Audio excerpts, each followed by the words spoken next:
Good afternoon. Welcome to the Riverhead Central School District Regular Board of Education meeting for March 4th, 2026. Can I get a roll call? Ms. Murphy? Present. Mr. Wallace? Present. Ms. Healy? Present.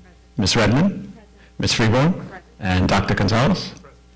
Can I get a motion to go to executive to discuss the employment of a particular person or corporation? Motion. Thank you, Ms. Murphy. Can I get a second? Second. Thank you, Mr. Wallace. All in favor? And motion passes, and we'll be back at 7 p.m.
Can't see me.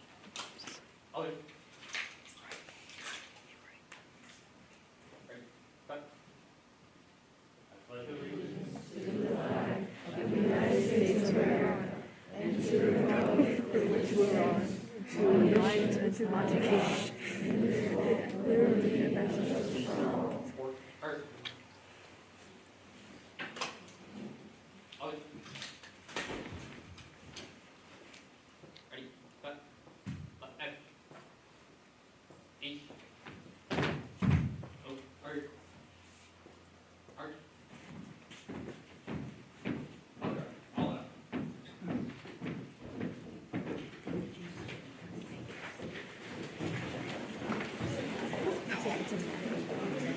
District Clerk has an announcement to make about translation service. Good evening. If you would like to take advantage of our interpretation services, please see Ms. Kess. She's in the back corner on this table. Muy buenas noches, les damos la bienvenida a la Junta Educativa del Distrito de Riverhead. Por favor, si necesitan interpretación, acérquense a la parte de atrás para poderles ayudar. Gracias.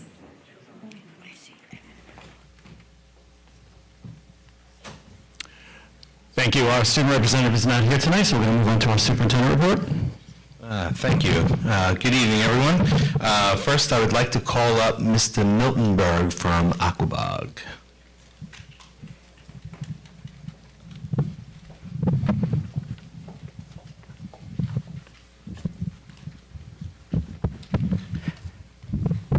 Hi everybody, good evening. Thank you so much for this opportunity. Our assistant principal, Mrs. Kenny, has been working with our students to get them ready to share about what makes our Riverhead community so special to them. So I'm going to turn it over to her. Hi everybody, I'm Jacqueline Kenny, assistant principal at Aquabog. Thank you all for having us tonight. It's an absolute privilege to be a part of a presentation that shows just how special Riverhead is. These are students they've been members of our Aquabog Welcoming Committee, which you will hear about shortly. I am so proud of all the hard work they've put in, and they've worked so hard together during their lunch, during their recess, it's an absolute honor to be able to support them here tonight. So without further ado, I present to you our student leaders.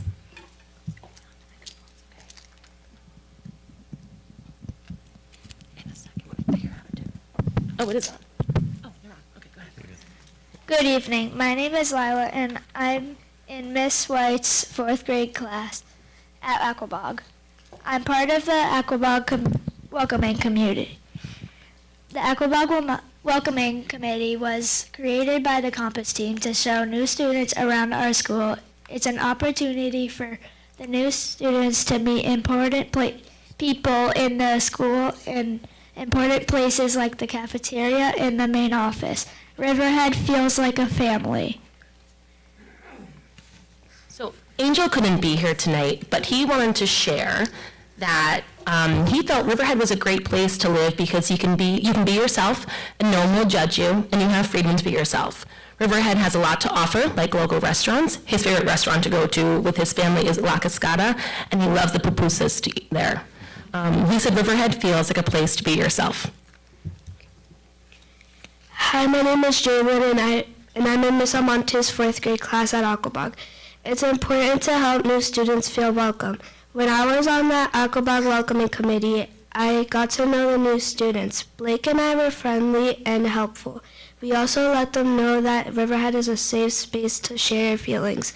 Riverhead feels like a safe space. Hi, my name is Blake, and I'm also in Mrs. Almonte's 4th grade class. Riverhead is a diverse community. We have farmland and beaches on the Long Island Sound and the Baconic Bay. It's a gateway to the North and South Forks of Long Island, and we have so many great places to visit here. Riverhead has one of the best outdoor water parks in the Northeast, Split Splash. I would tell new students that Split Splash is a ton of fun. Riverhead is also home to the best farms to pick pumpkins and the Riverhead Country Fair. Riverhead is an adventure. So we actually have Angel here. So we're going to backtrack and let him share his speech.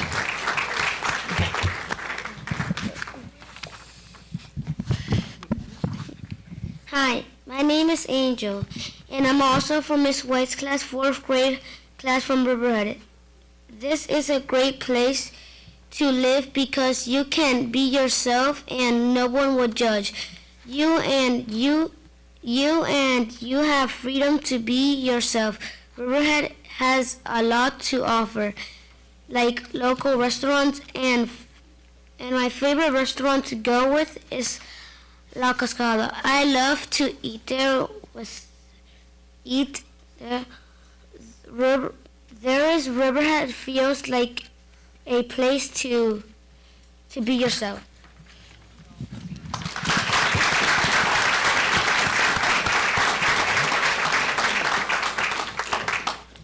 My friends all just shared what makes Riverhead special. If I were to tell a new student about Riverhead, I would say it is special because it is diverse and a strong community that cares about each other. Thank you to Dr. Hagan and the Board of Education for inviting us to share what makes Riverhead so special. Riverhead feels like home.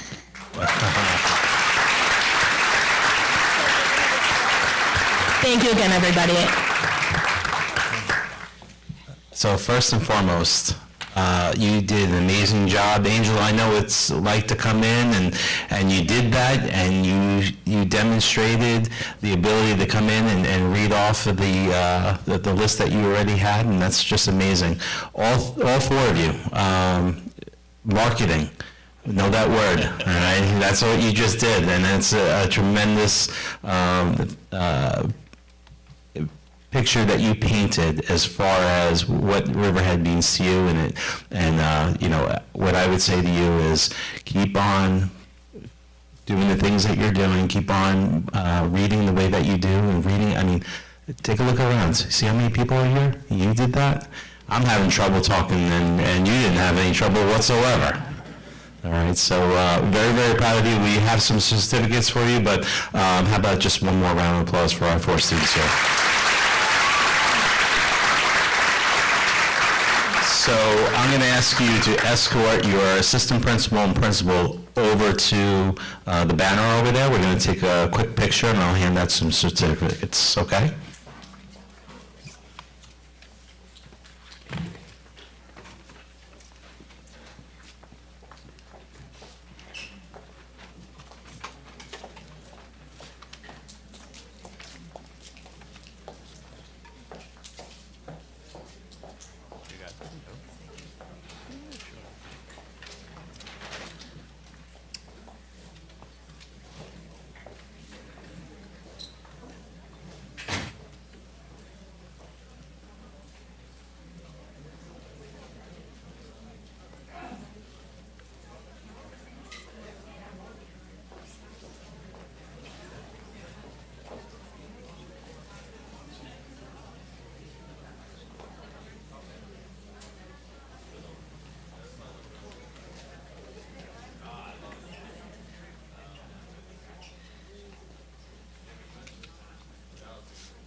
Okay, next up, I'd like to welcome in the Director of Fine Arts, Mr. Rockcamp.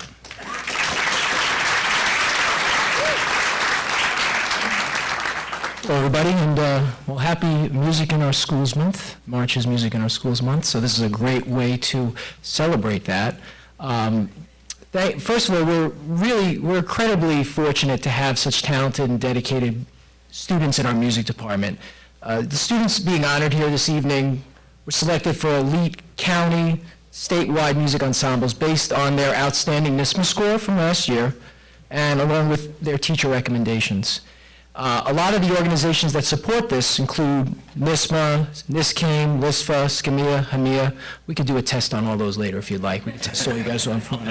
Jim, you can't, well, you'll pass, but you can't help them. So. All of these organizations, really, they bring together highly dedicated students from schools across the county and throughout New York State to perform in just exceptional musical ensembles. The students here tonight have invested countless hours of focused practice and preparation to achieve this level of excellence. The accomplishments reflect not only their individual commitment, but also the dedication of our outstanding music teachers, the continued encouragement of their families, and the unwavering support of our Board of Education, our central office, and our wonderful community here. So thank you for supporting the arts and for celebrating these remarkable students. Congratulations to all of you here this evening. This is a very well-deserved achievement. Yes. So what I would like to ask here is that we have about 60 students here that we are honoring. So just for some housekeeping purposes, we're going to call names up one at a time. If we could hold applause to the last name, that will help move along a little bit. We're going to recognize students that are here and that are not here. So some may come up, we might see some are not here. So for everybody that's here that's getting an award this evening, just so that you understand, a teacher's going to come up, you're going to start hearing names. I'm going to be standing here. Okay, so you have to get to me somehow, okay? So either from that side, up the middle, or over here, and then after you see me, you're gonna go stand over there by the banner. Just over in that area, and we're all gonna take a picture at the end, okay? Is everyone cool with that? All right, cool.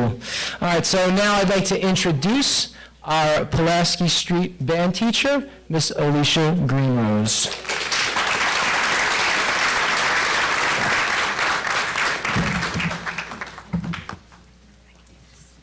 Good evening, everyone. I'd like to start with Brooke Siberic, Hamia Middle School Band and Skamia Division I East Band. Sedona Philcox, Hamia Middle School Band and Skamia Division I East Band. Alyssa Vera, Hamia Middle School Band and Skamia Division I East Band. Unable to attend tonight is Michaela Johnson, LISFA Division VI Orchestra and Skamia Division I East Orchestra. Mia Banks, Hamia Middle School Band. Karen Corrado, Hamia Middle School Band, also unable to attend tonight. Vanessa Kess, Hamia Middle School Band. Sophia Masakisa, Hamia Middle School Band and Skamia Division II East Band. Lehana Mora, Hamia Middle School Band and Skamia Division II East Band. Allison Ortiz Galdames, Hamia Middle School Band. Unable to attend tonight is Aiden Pellis, Hamia Middle School Band. Also unable to attend tonight is Owen Ruprecht, Hamia Middle School Band. And Peter Sargent, Hamia Middle School Band and Skamia Division II East Band. I would now like to introduce Nadine Greenberg, Riverhead Middle School chorus teacher, to recognize our Riverhead Middle School Orchestra and chorus students.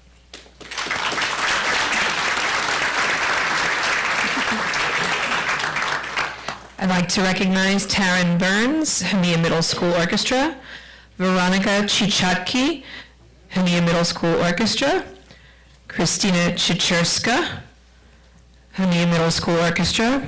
Not in attendance, Natalie Clare, LISFA Division 7-8 Orchestra, Hamia Middle School Orchestra, and Skamia Division II East Orchestra. Demi DeLuca Bernat, Hamia Middle School Orchestra. Isabella Fiore, Hamia Middle School Orchestra, and Skamia Division II East Orchestra. Not in attendance, Savannah Jones, Hamia Middle School Orchestra.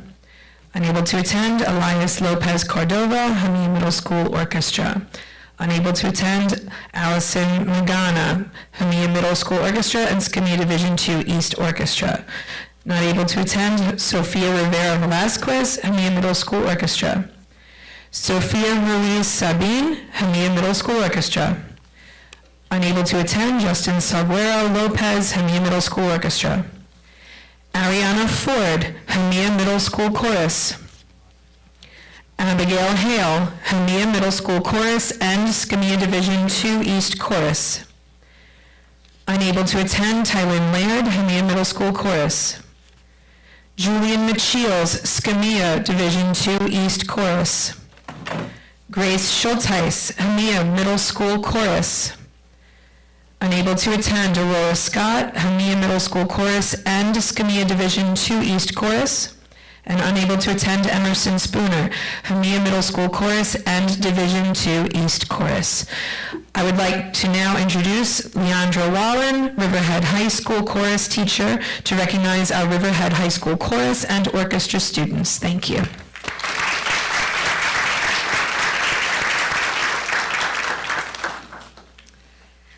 Hello, everyone. Senku Asamagin, Hamia High School Orchestra and Skamia Division III East Orchestra. Gavin Bernstein, Hamia High School Orchestra.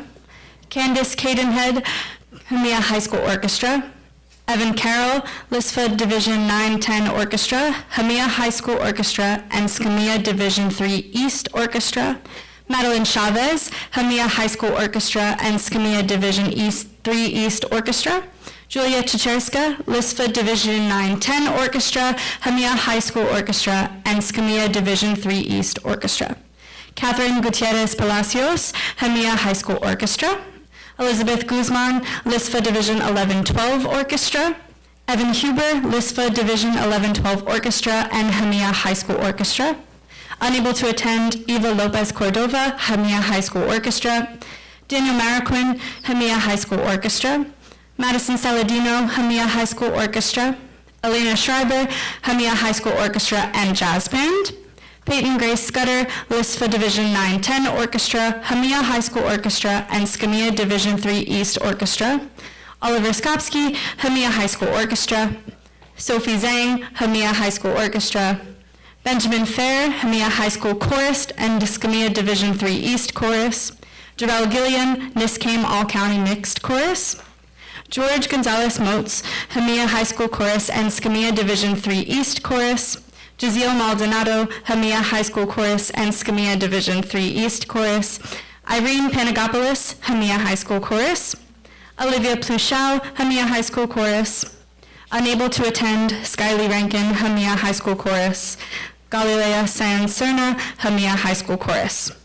I would now like to introduce Joseph Randazzo, Riverhead High School Band Director, to recognize our Riverhead High School band students.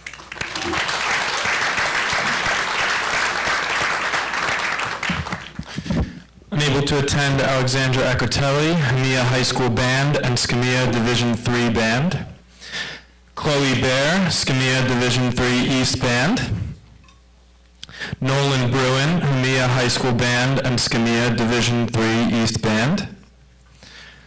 Stella Camerata, Hamia High School Band and Skamia Division 3 East Band. Unable to attend, Herbert De Leon Punay, Skamia Division 3 East Band.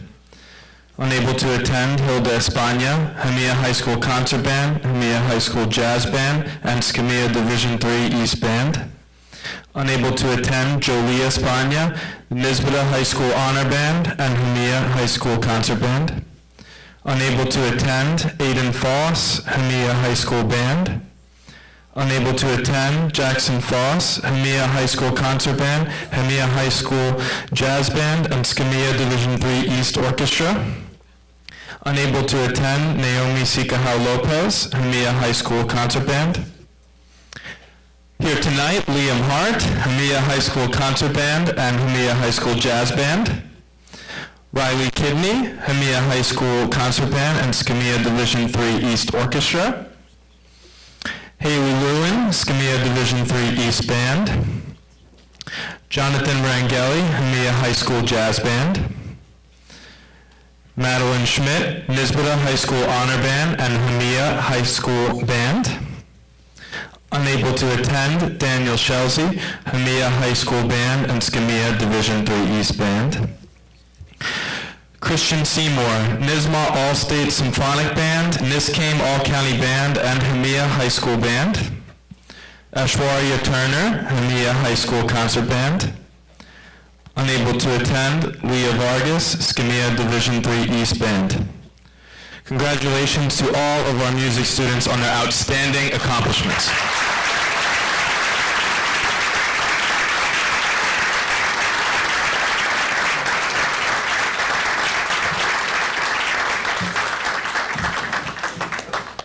All right, so tighten it up. We're going to take a quick picture. All right, so congratulations to everybody. All people in the back. And nothing short of than amazing.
And then the music teachers, if they can go up too and take a picture with their students.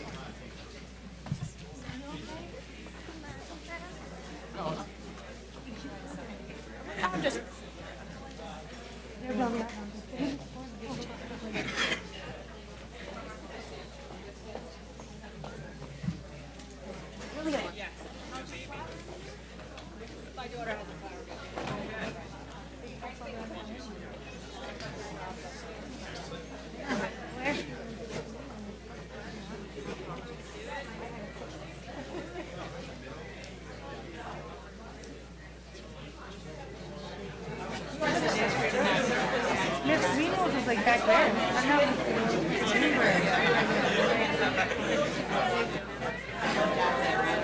Oh, yes, I knew you looked familiar. She's so very dramatic. Ariana.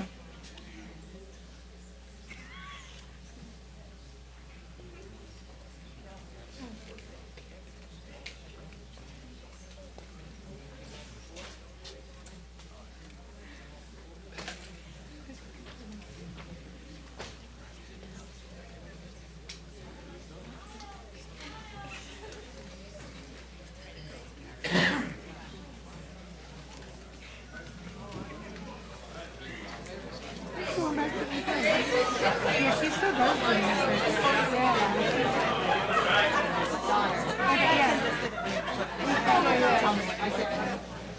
She can teach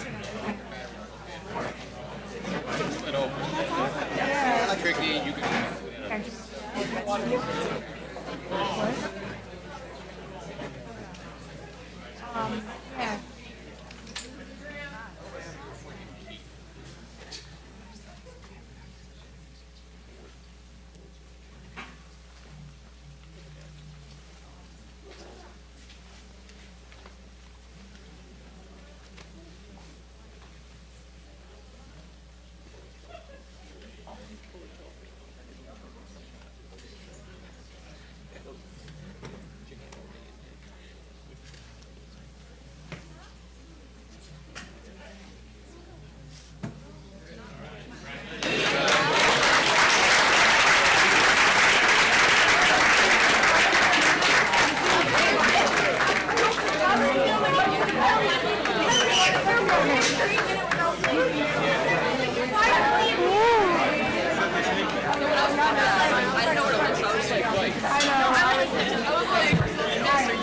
Hello, everyone. You're welcome to stay, but I'm sure you would like to get on with your evening and get on home, so by all means, thank you again for coming out. Looking for us.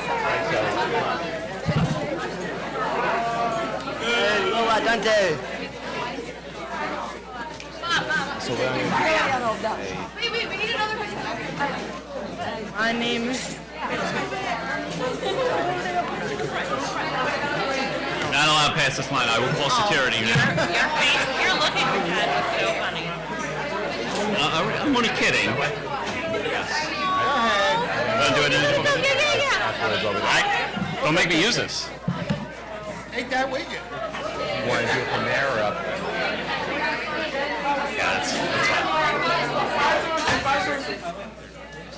Up? Not clear. Oh, yeah. A few more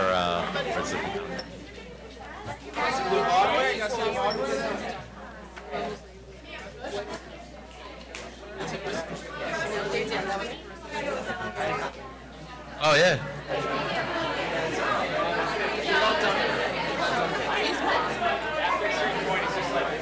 Give her in there, too. Yeah, get them all in there.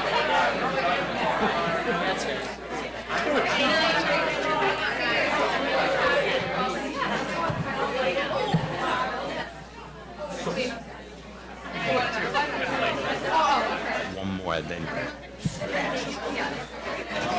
Don't say that.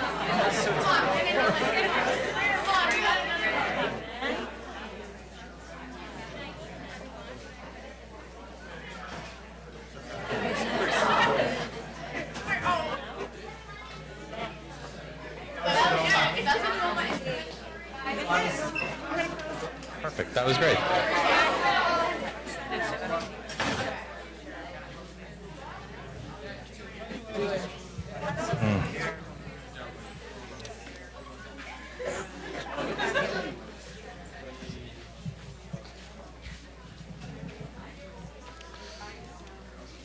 All right, so next up, when I first took over and came into the district, I was made aware of two specific committees that do such a tremendous amount of work, and it's seamless, the way in which it all came together, the way that people work together, And the two committees are Hispanic Heritage Month Committee, and the second one is Black History Month Committee.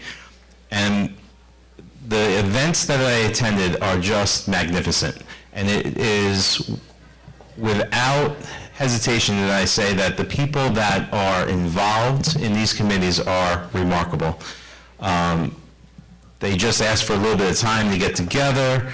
They start working towards things. They start making phone calls. They make contacts. And next thing you know, we have these amazing events. So what I'm going to do is I'm going to introduce the first committee member, who's then going to go ahead and introduce everybody else, simply because she was really the one that ran with this for me. Coming from the outside, I wasn't as familiar, but Laura Curie is amazing at what she does, and I'm going to just recognize her first, and then she's going to recognize everybody else, because she really was the one that kept me informed, told me what I had to do, where I needed to be.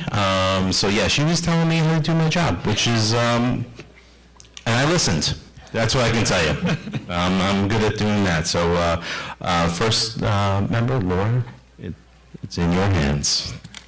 So thank you for that. So we'd like to recognize for Hispanic Heritage, Jessica Farmer, Jacqueline Ruggles, Robert Hines, Santia De Jesus, Megan Rains, Annalie Kess, and Jean Grimm.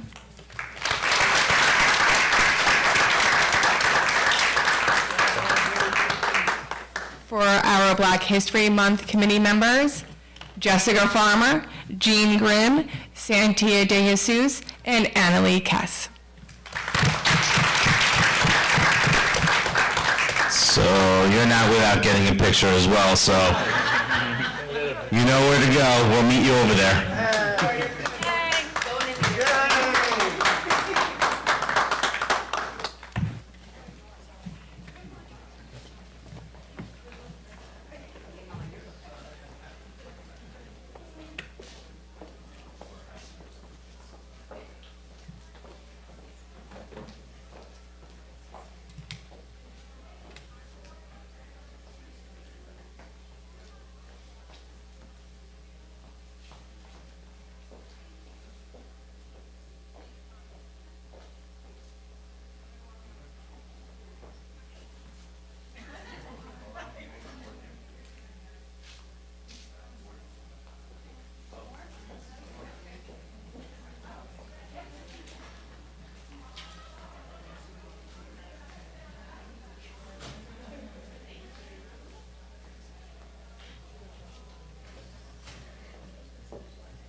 Committee.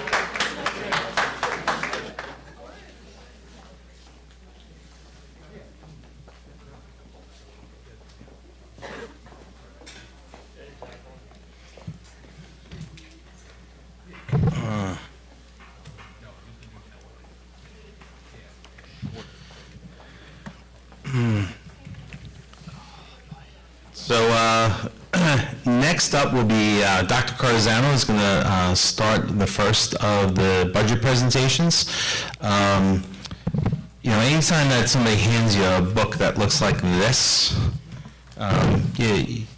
you spend some time going through and really understanding what goes into a budget, and she's another one that is teaching me along the way of how we put this together and why certain things happen in a certain way, and the amount of work and time and energy that Dr. Cardizano and her entire office including the other assistant superintendents, is, it's just a tremendous effort.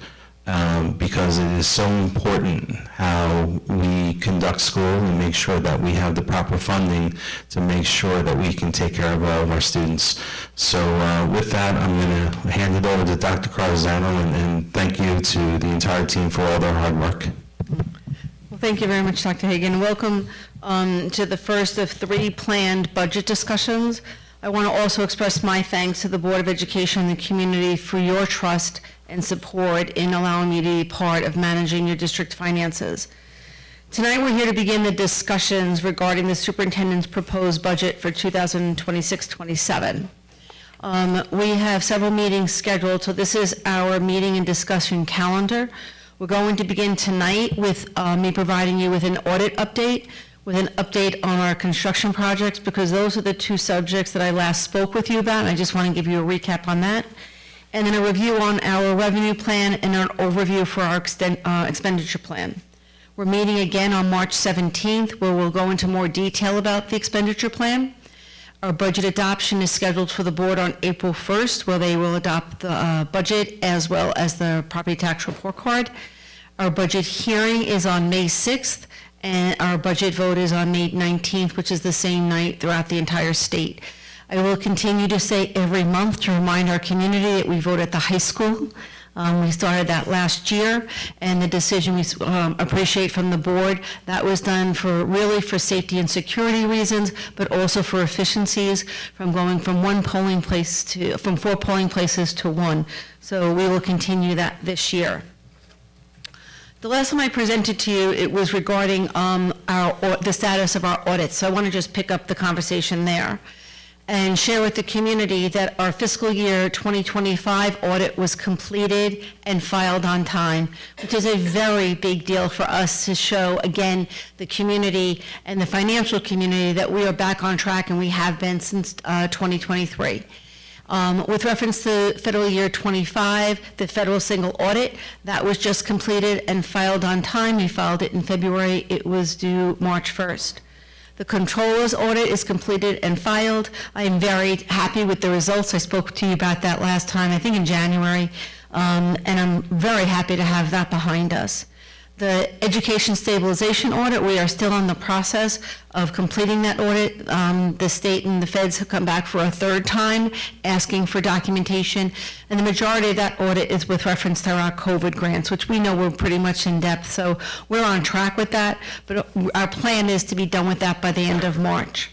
And the final comment with reference to audit is that we are maintaining our Moody's rating of AA2, which is the highest rating our school district can receive in the financial marketplace, which is extremely important because when we go out and borrow our TANs, our tax anticipation notes, or our bonds, we are looked at very favorably in the financial community. What that means is our interest rate will be lower, similar to when you go and go for a home mortgage and you're shopping your interest rates and you have a credit score. That's our credit score in the marketplace, so we're really happy with that.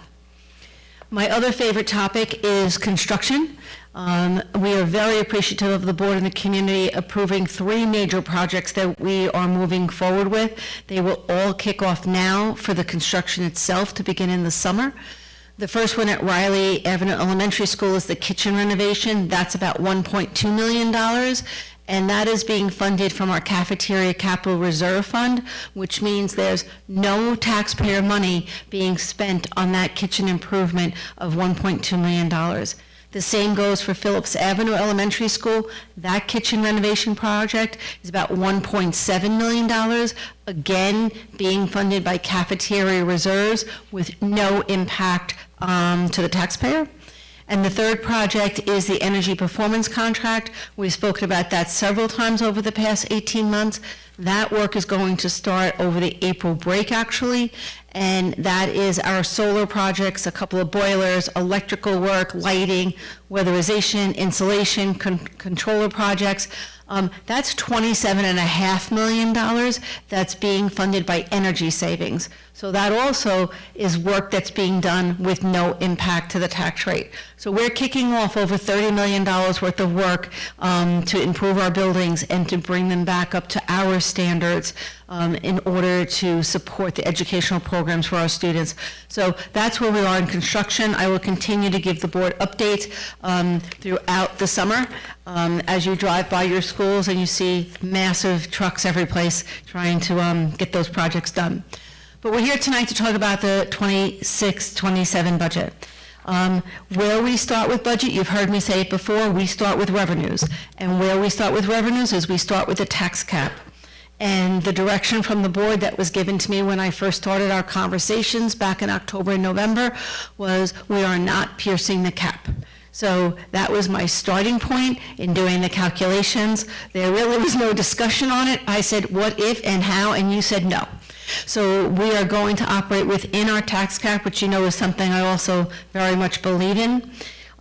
This has been in effect since 2012-13 with no changes to the cap.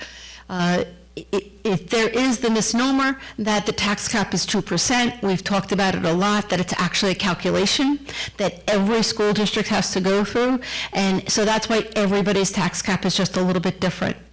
Our tax cap for this year is 2.91%. That's compared to last year, which was 2.16%. So we are ranging in the same area. That document and that calculation must be filed by statute with the State Controller's Office by March 1st. We filed that on February 26th, so we are right in line with that. So I want to just spend some considerable time talking about our revenue side of the budget. And how do we come up with that? So it's really, we start with tax cap, and we know how much money we have on the revenue side of the budget by tax cap. Then what is our second number? Our second number is our state aid number. So with state aid, we are going with the $89 million, which is what the governor's current budget is recommended at for Riverhead. And then looking at those numbers, we think that what we're going to plan on is about another $1 million that may come in state aid money. And that's really going to come from a couple different areas. It might come from pre-K. It might be as far as the safe harmless that we may receive on foundation aid. We have some flexibilities on our enrollment numbers. We want to make sure that those steady out by the end of the year. So, and the big nut that we're really trying to struggle with right now, both on the revenue and expenditure side, are our expenses in special education, which have increased dramatically. Now, we all know, we've been here before, that we educate all children within the Riverhead School District boundaries, gen ed, regular ed, special ed. Those costs are increasing dramatically, as well as the needs of some of our students. Many of our students are coming into kindergarten already receiving early intervention services, which we are very grateful for, and we are big proponents of that. Early intervention works, but they're coming into our district in kindergarten with well-established IEPs already, and we need to honor those. And they go to the Committee on Special Ed, appropriate services are scheduled for them, and then we have to pay for those. So those are escalating in the number of students, the number of services that they need, appropriately so, and how we're going to fund that. So with the funding comes the aid. So now that we know what that funding package may look like, that's why we're going to schedule another $1 million once the governor gets through her budget. We don't expect it by April 1st, even though we know that's the deadline. It is an election year. April 1st is right before the spring holiday season, so we probably will not get confirmed numbers until towards the end of the month. If we get them before, great. If we don't, we're still going to move forward. So now we have our tax cap number, we have our state aid number, then we have our other revenues. And here in Riverhead, the big piece of that are our pilot payments, which are over $5 million of revenues that we receive for the payments in lieu of taxes. So we add that, we add the monies that we're going to fund from reserves, we add up all those numbers, and what we come up with is what our expenditure plan can be. And in this case, it's $218,880,000. What does that represent on our budget? A 3.5% increase. So when you look at this slide, there's lots of numbers here. The two most important numbers are tax cap is 2.9, and our budget increase is scheduled to be 3.5. So we know revenues have to equal expenditures. So the proposed budget from the superintendent for 26-27 is the $218 million. That represents a $7,445,000 increase, 3.5% within the tax cap. So we've had discussions that New York State budgets are divided into 5 different sections for expenditures: general support, instruction, transportation, community service, and undistributed. So when we look at that as a whole, and we break it down into 5 parts, general support is scheduled at about $20 million with an increase of $600,000. Instruction, $129 million with an increase of almost $3 million. Transportation, $12 million, about an increase of 1.7. And this funny word of undistributed, which really means benefits and bonds, is about $56 million, which is a $2 million increase. So when I look at this dashboard and I go a $7.5 million increase, this makes sense because instruction is almost $3 million, transportation is our students, and especially our special ed students, and their benefits are $2 million. This shows me that the $7.5 million increase is completely instruction-driven towards our programs, our students, and our staff. So let me take a few minutes to take a little bit of a more in-depth look at each of these 5 sections. So when I look at general support, and the board code is increasing about 6%, which is a whopping $11,000, and basically that's your memberships. I remember board members don't get paid, there's no salaries here, there's no perks, except spending 1 or 2 nights a month with us. The superintendent's code is decreasing by 3%, business is increasing by 1.5%, personnel by not even 1%, and then we get to the 2 big areas within operations that are increasing. In the area of operations, security, and central services, that $274,000 is really 2 numbers, our electric bill and our security, because we go into the next phase of our contracts with our SROs, which has been a very positive part of our security program. The $293,000 is a big increase. That is our increase in our property insurance. That is everybody's insurance rates are increasing. We have a very large campus of 89 square miles, many buildings, very large contents. So about $200,000 of that number is directly towards our insurance policy. So holding it down to a 3% increase was actually an achievement.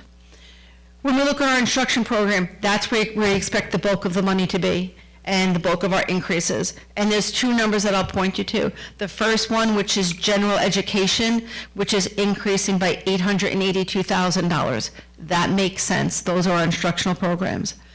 The other number I do have to point out is the programs for our students with disabilities, which is an increase of nearly $2.7 million in program costs. That is an increase of 7%. Add up a couple of other numbers there, and we come up with the nearly $2.9 million worth of increases within the instruction program. When we look at transportation, let's just go right to that bottom number of $398,000. That is the increase in transportation for our BOCES services, which is our transportation for our students with disabilities. So that $1.4 million comes straight from the CSE. It's coming straight from IEPs. So that's an increase of 115%. I will tell you, just a couple of years ago, our budget in that line was about $100,000. The increase is $1.4 million. So that's a number that basically is inputted with very little flexibility. The last section of the budget, which is undistributed, which is that funny word for benefits and bonds. Well, employee benefits are our contractual obligations. It is everything that's in an employee's benefit package. and that's increasing by a little over $2.1 million. Our debt service is going down, so in totality, undistributed is going up by $2.1 million, and there's very little movement I have in that code. But I do want to spend 30 seconds on that huge $2.1 million in benefits, because if you look at, go ahead. Dawn is playing Vanna for me.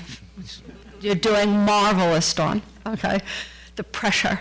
All right, so in employee benefits, pensions, we have been talking for months and years that our increases in our budgets are not from salaries. It is from pensions and it's from benefits, which includes health insurance. So in the area of retirement systems for ERS, that rate is going from 16.5% to 17.6%. So we do have increases with our CSEA staff. That's not causing this. What's causing this increase is the rate that the state charges us on their salaries, okay? That's $800,000. We haven't seen an $800,000 increase to this degree in pre-COVID. So there's nothing I can do about that $800,000. In TRS, that's going down because thank you to the board and to RCFA for the retirement incentive, because we're now seeing a little bit of that relief in the pension systems with lower salaried staff coming into our marketplace, and the higher veteran level staff have retired. So although that rate is a little bit stable and has actually gone down a little bit, that decrease is directly related to the decrease in salaries. We have an increase in FICA, we have an increase in workers' comp, but look at that bottom number. The increase in our health insurance program is $1.5 million. Now, I'll show you a slide in a few minutes, but just so that you know, our health insurance line, one line in undistributed for health insurance now exceeds $25 million because health insurance costs have escalated so far in New York State. So when I look at employee benefits of $2.1 million, those are our contractual obligations to our staff. We made a deal, they made a deal, and this is what the result of it is, and we'll move forward with it. So now I've thrown a lot of numbers at you. This is the slide you need to see. These are our major increases, and this is what is driving the $7.5 million increase. If I look at these 6 numbers alone, they add up to more than what the total budget increase is. So our special ed services, nearly $2.7 million increase. Our special ed transportation, $1.4 million increase. Benefit package, $2.1 million increase. That word, that CST word that we don't like to talk about, that charter school tuition, is increasing by another $1 million. And I'll tell you right now, the charter school tuition budget alone next year is budgeted at $17.5 million for 1 year. And I stood here in the 23-24 year and said, my fear is, go back and check the video, that by the time I leave Riverhead, that bill's going to hit $20 million. A couple people rolled their eyes. RCFA did not roll their eyes, and they have been champions in, well, I'm sorry? Oh, did you have an opinion on this? On a microphone in a minute? Maybe. But we've been talking about the charter school expenses. We have done a much better job in the past 2 years tracking those actual charter school expenses. Because when I come back to you on March 17th, I'm going to show you we're close to that. Because now I've been able to capture what the transportation costs are, what the nursing costs are, what the special ed costs are, what the textbook costs are. So I'm going to even have a clearer picture for you. So that when we sit here and say we're near $20 million down the road, imagine if even a part of that was staying here. I understand the charter school concept. I just don't like the funding formula. My problem has always been the funding formula, not parent choice. I already spoke to you about insurance. That's going up $250,000, and the home-to-school transportation is increasing by $350,000, which is separate from the increase in special education. So let me end where I started. Where I started was by saying our budget's going up 3.5%. We have to live within our means because our tax cap is 2.9%. And we are going to go into this budget a little tight, but very doable, okay? We will have more information with the specifics on the expenditure plan on the 17th of March. On St. Patrick's Day, how'd that happen? Okay. Only work here. All right, so some important dates that I just want to bring to everyone's attention. The budget hearing is May 6th. That is typically at the high school. That will be at the middle school, part of our regular board meeting. We will have our budget hearing that night. The annual budget vote statewide is May 19th. Here in Riverhead, we vote from 6 a.m. to 9 p.m. At one location at the high school, right? Before I turn it over to questions, Robert, can we go to my website, please, that we built? Okay, so it's all up there already, everything that we've spoken about. So if you go to the 26-27 budget, this webpage went live at about 4 o'clock this afternoon. You will find on key budget facts, can you click English for me there, Robert? Thank you. So I wanted to put together a dashboard, something that we could all walk around with, that these are the important numbers that we need to have. What is the budget increase? What is the tax increase? And what are the important dates? So this is the flyer that Dr. Hagan and I will be walking around with over the next couple of months, and you will see there that that is posted in both English and in Spanish. Can you back up for me? Okay. The actual budget document is posted. That is my Excel document of several thousand lines. So the numbers are right there for you to peruse. Also, there's a chart there that gives you some information and some comparison. The revenue budget is there. Keep going down. No, we don't need to look at that, Robert, back up. Okay. Thank you, Dawn. So there's also a Q&A from New York State School Boards regarding tax cap, so that anyone that has some confusion about why are we one number and my neighboring district is another number. So I've reposted that. I've posted the state aid projection. The budget calendar is up there, both in English and Spanish, for what the board meeting calendar will be. And then when we go down to the next section for additional documents, if you could just stop right there. There is information about our budget codes. There's information about enrollment. That's where we started back in October and November in developing the budget, because you start with your students. How many students do we project in every building? How many staff members do we need to support our programs, and what is that going to cost? So there's information on that, information on pension systems. My other favorite topic is debt service and construction, so that is there. There's information posted on our budget vote history and our bond vote history.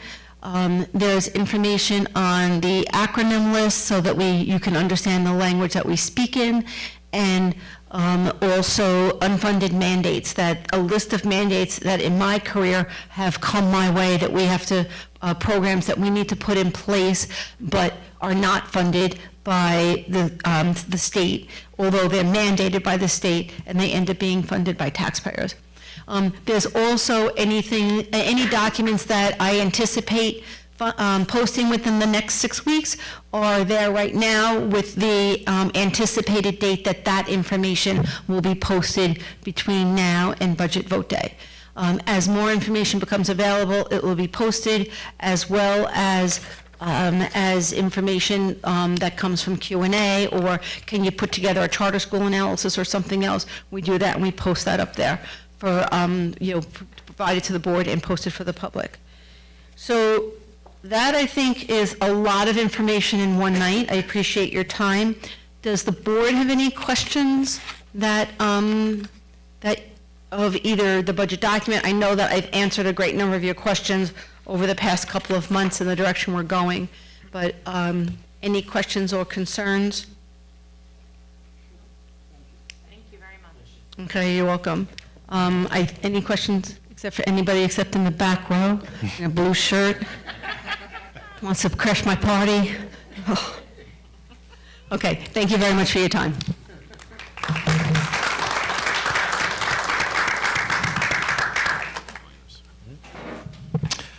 Okay, moving on, do we have any public comments on the agenda items?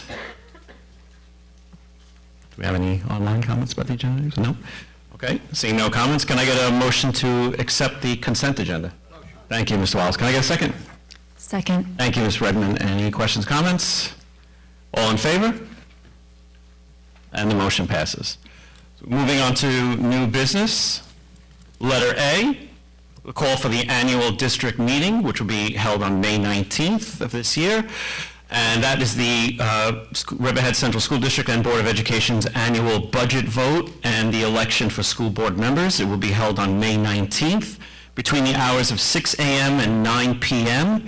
at the Riverhead High School Gymnasium at 700 Harrison Avenue. As Dr. Cardesano said, we changed that from last year, so it will be now held at the high school, just like it was last year. The budget hearing will be held on May 6th at the Riverhead Middle School cafeteria right here at 7 p.m.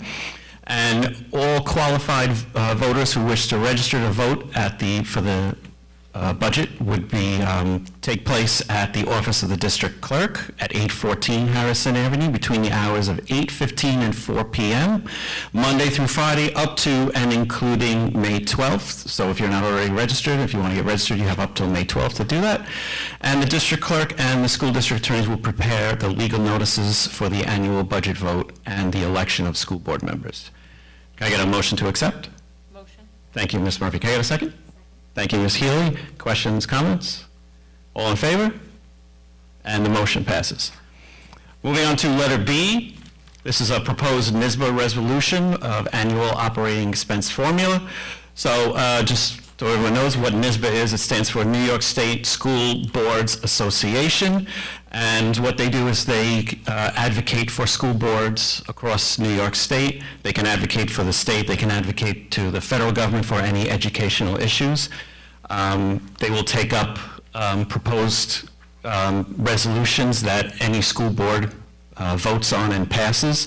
And what we are looking for them to do is to advocate and support legislation that will revise the annual operating expense formula for charter schools, as Dr. Cardesano was talking about earlier, in New York State, so that payments already leaving the district for BOCES tuition or other charter school tuitions are not included in the base used to determine charter school tuition payments. Can I get a motion to accept? Motion. Thank you, Ms. Murphy. Can I get a second? Second.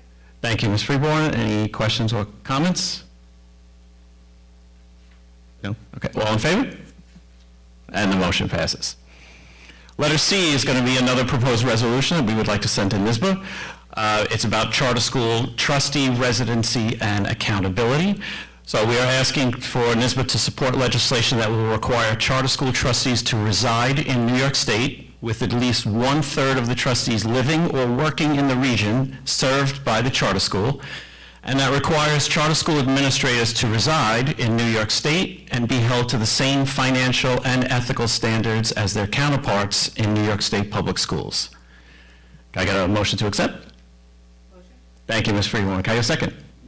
Thank you, Ms. Healy. Any questions, comments? Just wanted to point out that these were, New Jersey enacted this legislation, so I'm hoping that New York State will do the same. All in favor?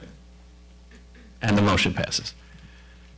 Letter D is our third NYSBA proposed resolution, charter school budget transparency and public accountability.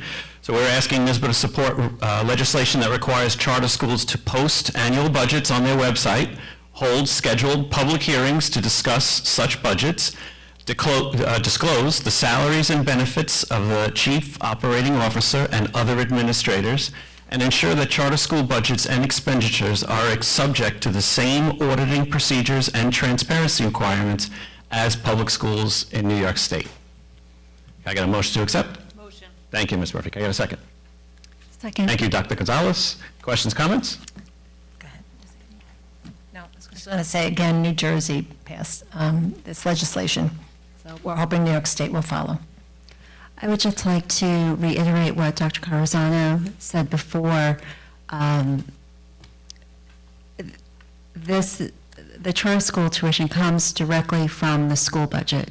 When you talk to people in the community, there seems to be a lot of confusion that people think that the tuition comes from New York State or other revenues. It comes from the Riverhead taxpayer. So I think that needs to be really clarified with our residents, that you are being essentially taxed for two school districts. Thank you. Well, the foundation aid formula, there's a certain percentage, it follows the student, that comes, it passes through us, but the other, as we know, in this district, we're not getting foundation aid compared to, say, like a William Floyd or a Longwood and so forth, so the amount that the taxpayer has to be levied to cover the rest of the expense. And then on top of that, to understand that when you look at the annual operating expense, there's certain revenues and expenditures that are removed, and you'll see outside tuitions, but they will include back in that annual operating expense. That you see that growth factor is the BOCES special ed costs, as well as the charter school tuition. So you're including those back into, especially the charter school growth gets included back in year after year, even though it's an outside tuition, that money has already followed went to those students. And then the BOCES special ed, we're not educating those children here, it's at BOCES. So, and those students, they can cost anywhere from $70,000 to $100,000. I mean, if you go look at the contract, but the charter school tuition captures that, and they're not educating those students.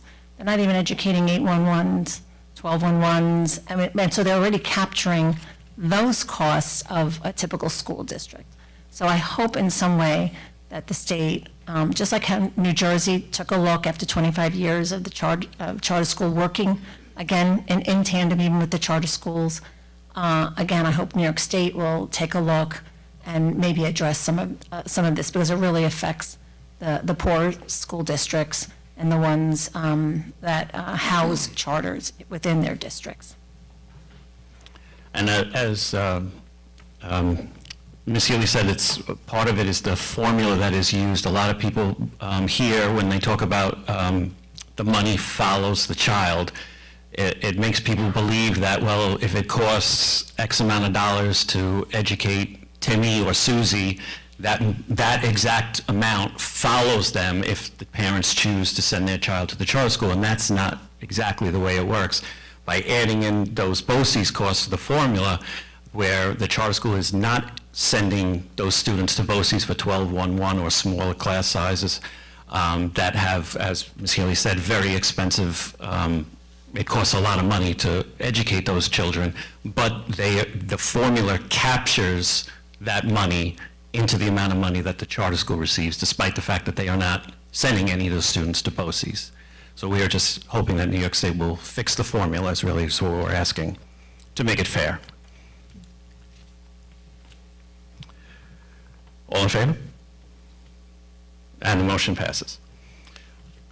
Moving on to letter E, is approval of two multi-year service agreements with BOCES. And this is the Riverhead Central School District approves a multi-year service agreement with Eastern Suffolk BOCES for administrative computers for the term of 5 years with an end date of October 31st, 2031, at a total project cost not to exceed $782,061.86 to be paid in annual installments over the agreement, the term of the agreement. And the second one is approve a multi-year service agreement with Eastern Suffolk BOCES for instructional technology for a term of 5 years with an end date of October 31st, 2031, at a total project cost not to exceed $471,043.37, also to be paid in annual installments over the term of the agreement. Can I get a motion to accept? Thank you, Ms. Freeman. Can I second? Second. Thank you, Ms. Murphy. Any questions, comments? All in favor? And the motion passes. Moving on to letter F, approval of a bid award for Riley Avenue Kitchen. So as Dr. Cardesano talked about earlier, that's going to be work done to Riley Avenue, to redo Riley Avenue's kitchen. There's four of them. The first is upon the recommendation of the Board of Education awards the kitchen alterations at Riley Avenue Elementary School for general construction work to MCT at Service Inc. as the lowest responsible bidder in the total contract amount of $473,706. The second is the Board of Education awards the kitchen alterations at Riley Avenue for electrical construction work to Rollins Electric as the lowest responsible bidder in the total contract amount of $171,675. And the third one is the Board of Education awards the kitchen alterations at Riley Avenue Elementary School for mechanical construction work to Traditional Air Conditioning Systems and Services as the lowest responsible bidder in the total contract amount of $177,000. And the fourth one is the Board of Education awards the kitchen alterations at Riley Avenue Elementary School for plumbing construction work to Macron Plumbing as the lowest responsible bidder at a total contract amount of $102,000. Can I get a motion to accept? Motion. Thank you, Mr. Wallace. Can I get a second? Second. Thank you, Ms. Redmond. Can I, questions, comments? All in favor? And the motion passes. Letter G, approval of bid award for Phillips Avenue Kitchen. So there are four of them, just like the Riley Avenue. The first one is the Board of Education awards kitchen alterations at Phillips Avenue Elementary School for general construction work to MCT at Service Inc. as the lowest responsible bidder. The total contract amount is $453,354. Second is the Board of Education awards kitchen alterations at Phillips Avenue for electrical work to Rollins Electric as the lowest responsible bidder in the total contract amount of $167,425. The third one is the Board of Education awards the kitchen alterations at Phillips Avenue for mechanical construction work to Traditional Air Conditioning Systems and Services as the lowest responsible bidder in the total contract of $119,000. And the fourth one is the Board of Education awards kitchen alterations at Phillips Avenue Elementary for plumbing construction work to Macaron Plumbing as the lowest responsible bidder in the total contract amount of $124,000. Can I get a motion to accept? Motion. Thank you, Ms. Wallace. Can I get a second? Second. Thank you, Ms. Healy. Any questions or comments? All in favor? And the motion passes. Letter H is an employment agreement with Mr. Anthony Martino, who is our facilities director. The Board of Education approved an employment agreement with Anthony Martino effective July 1st, 2025 through June 30th, 2028. And this is just an amendment agreement for Mr. Martino. He will oversee the construction and management of our EPC and the construction and management of the kitchens at Riley Avenue and Phillips. Can I get a motion to accept? Motion. Thank you, Mr. Wallace. Can I get a second? Second. Thank you, Ms. Murphy. Any questions, comments? All in favor? And the motion passes. Letter I, approval of contracts. So two general municipal contracts, and they are both for various uniforms. One is a renewal. The first one is a renewal contract.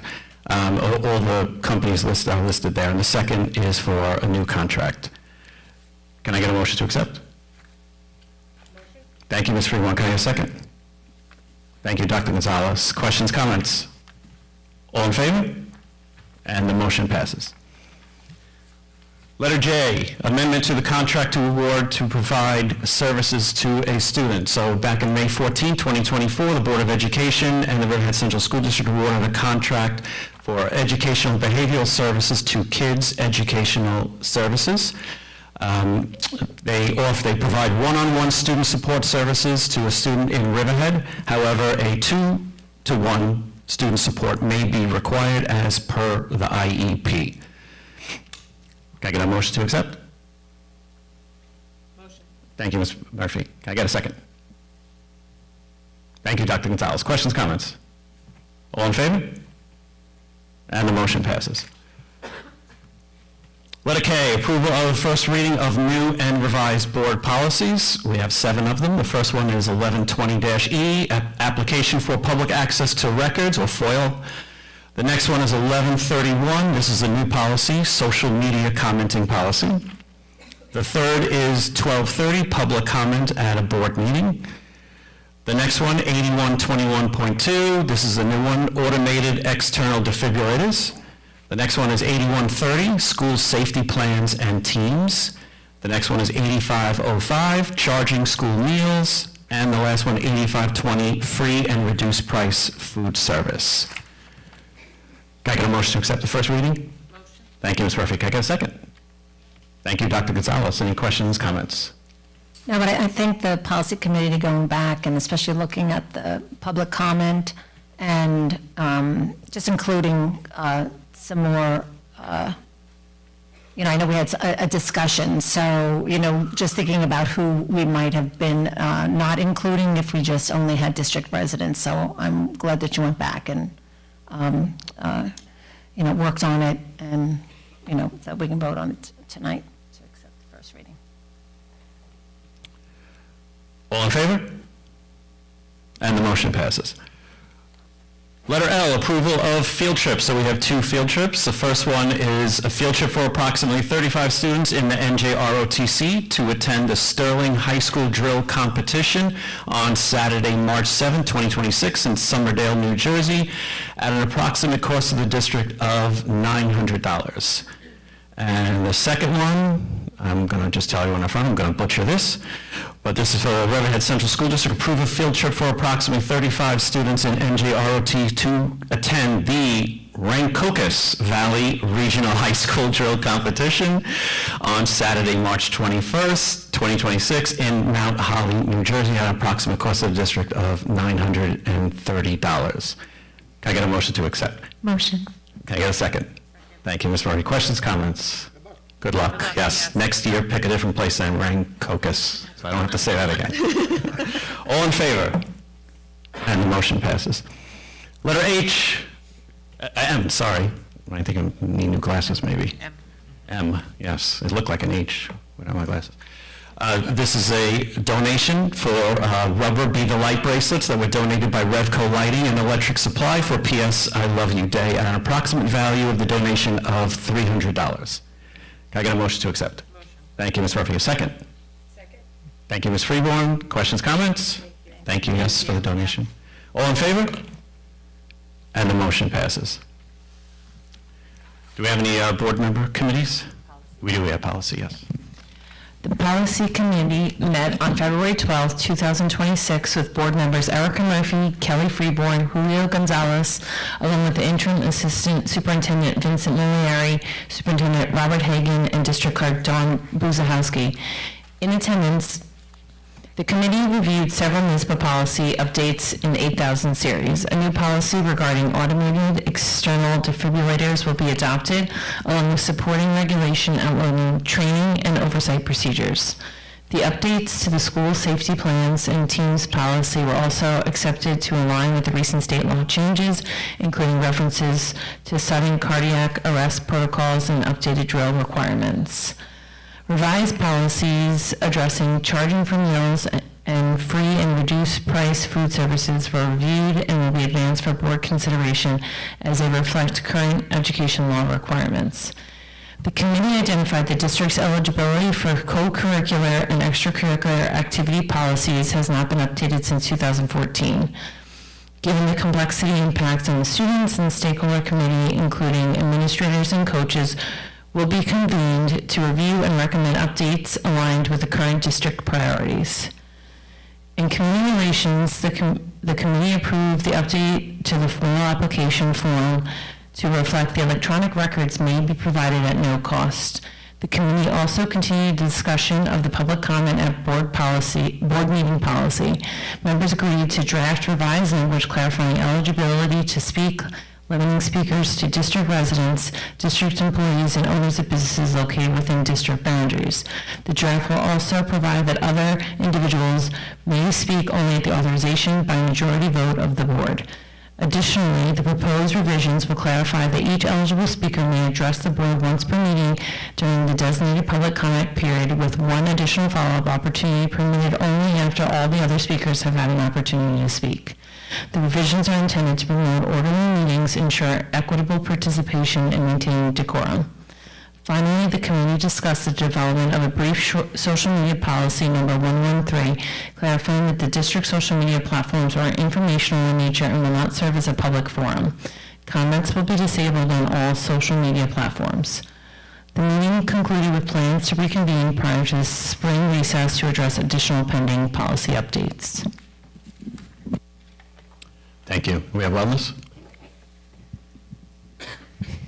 The Wellness Committee met on February 11, 2026, and received district-wide updates focused on student wellness, health services, nutrition, and program supports. Food Services reported that while national and state discussions continue regarding the potential reintroduction of whole milk in schools, implementation is not straightforward due to weekly meal pattern requirements, calorie and menu planning considerations, and limitations on when whole milk could be served, lunch only. The district continues to offer the current milk options and is awaiting additional guidance before making changes. The committee also reviewed breakfast service expansion in the K-4 buildings, noting that breakfast in the classroom and grab-and-go service at entrances and hallways has improved access for students and increased participation by approximately 200 additional breakfasts per day. Updates were also provided on the Riley and Phillips kitchen projects. Additional state approvals have been received and work is progressing toward completion prior to the start of the 2026-2027 school year. Registration and Student Services shared updates on universal pre-kindergarten UPK programming and outreach. The district has reestablished collaboration with the Riverhead Free Library through classroom read-aloud and movement activities and is exploring ways to extend supports to community-based organizations. UPK classrooms are emphasizing wellness themes through learning centers focused on medical and dental care, nutrition, and healthy habits. The committee was informed that Eastern Suffolk BOCES career and technical education students in early childhood education plan to visit the Roanoke UPK program in March. UPK registration for the 26-27 school year opened February 9th, 2026. Early response was strong, with 31 registrations processed within the first 3 days, supported by expanded outreach efforts.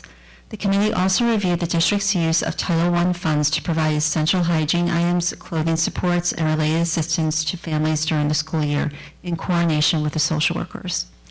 Special Education and PPS provided updates on annual reviews, articulation meetings, and preschool transition planning, include projected CPSD numbers and ongoing review of students in out-of-district placements to determine appropriate opportunities for return to district programs as capacity allows. The committee discussed the district's IDEA determination review and multi-year improvement planning with an emphasis on strengthening MTSS IST processes, improving tiered interventions, and reinforcing early screening practices, including dyslexia screening and timely supports. Health, physical education, athletics, and nursing services report on student wellness initiatives and operational updates. Over 50 students have earned CPR first aid certification through the American Red Cross Partnership, and the committee discussed exploring resources to offset certification costs for additional students, as well as expanding basic chest compression instruction. Nursing services report that vision and hearing screens are underway district-wide. Spring sports medical processes are continuing through final forms, and planning has begun for anticipated nurse retirements to support continuity of services. The committee also received athletic updates, including winter season highlights, postseason participation, unified athletics activities, spring season start dates, and plans for College Commitment Day on March 3rd. Looking ahead, the department plans to establish a student-athlete leadership team and implement monthly seminars to support student-athlete development in areas such as mental health, recruiting, and substance use prevention. Thank you.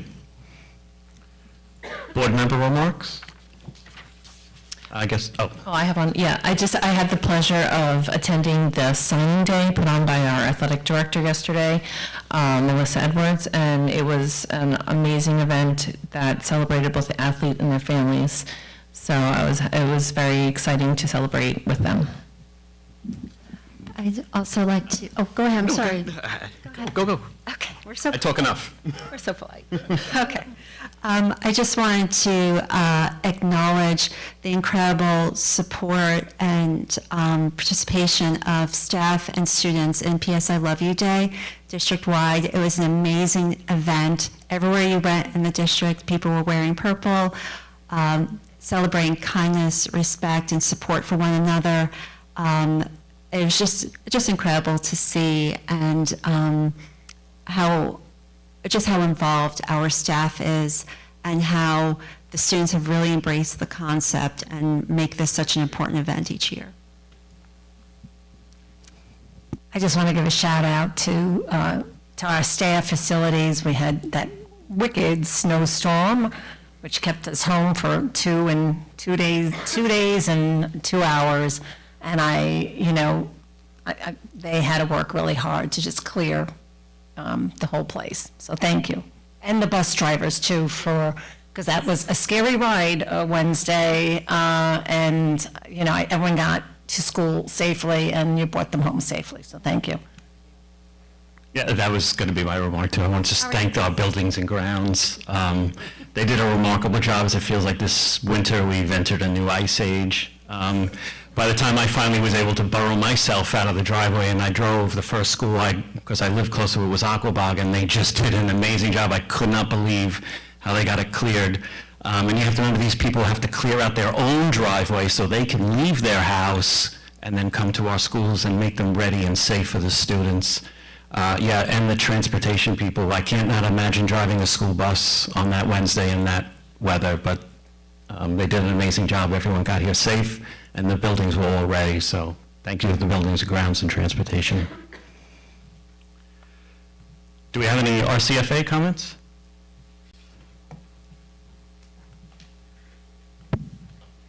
I received an email from Greg Wallace. It says, "Good evening. The RCFA would like to thank the Board of Education for taking an aggressive position on charter school reform in New York State.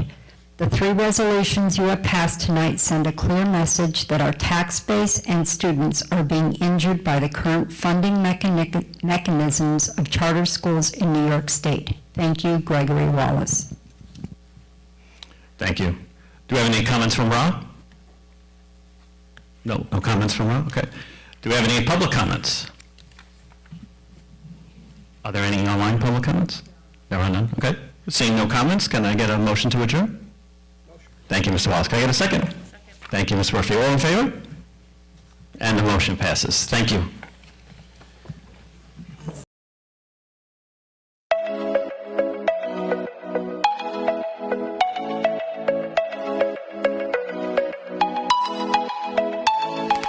Please help support the Riverhead Central School District YouTube channel by subscribing.